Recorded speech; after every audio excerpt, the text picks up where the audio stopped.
Title: Injured Workers and Universal Healthcare, Challenges and Systemic Issues. Introduction. In the context of universal healthcare systems in countries like Canada and Australia, there are indeed challenges and issues regarding the inclusion of injured workers. This report aims to delve into the exclusion of injured workers in these systems, drawing parallels to the situation in the United States. Additionally, it will address the need for minimum federal standards for injured workers. National Workers' Comp Commission created by President Nixon in 1972. Gender bias in workers' compensation cases, the state work comp industrial complex, erosion of state work comp systems, and the silence of politicians regarding federal oversight for workers. Exclusion of injured workers in universal healthcare systems. Universal healthcare systems, such as those in Canada and Australia, do not specifically address the unique needs of injured workers as part of their coverage provisions. These systems primarily focus on providing essential medical services to all residents, regardless of employment status.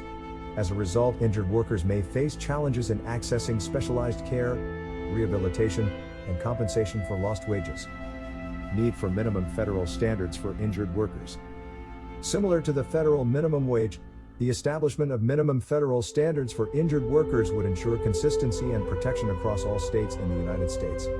Currently, workers' compensation systems vary by state, leading to disparities in coverage and benefits for injured workers.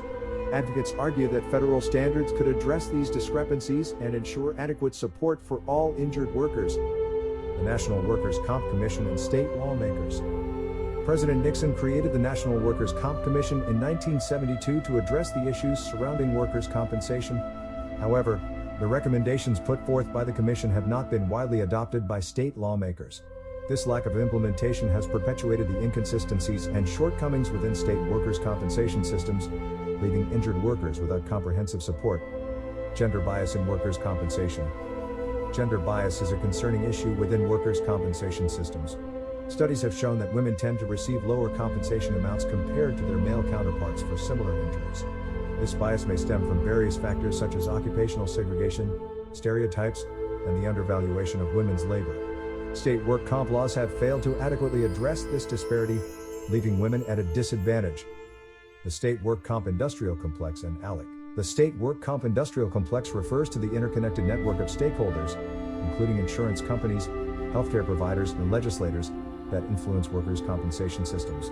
Groups like ALEC, the American Legislative Exchange Council, have been known to advocate for legislation favoring the interests of these stakeholders, potentially disregarding the well-being and rights of injured workers.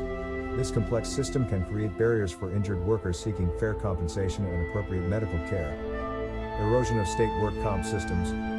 In recent years, state work comp systems in the United States have experienced a decline, resulting in a reduction of benefits for injured workers. Factors contributing to this erosion include cost-cutting measures, changes in legislation, and influence from stakeholders seeking to limit their financial liabilities. This erosion has left injured workers with diminished support and exacerbated the challenges they face. Conclusion. The exclusion of injured workers in universal healthcare systems, the absence of federal standards for injured workers in the United States, gender bias in workers' compensation cases, the state work comp industrial complex, and the erosion of state work comp systems highlight the need for comprehensive reforms. It is crucial for policymakers, including influential figures like Senator Bernie Sanders and Patty Murray, to address these systemic issues, advocate for federal oversight, and prioritize the well-being and rights of all workers. Achieving fair and just workers' compensation systems requires a collective effort to ensure that injured workers receive the support they deserve.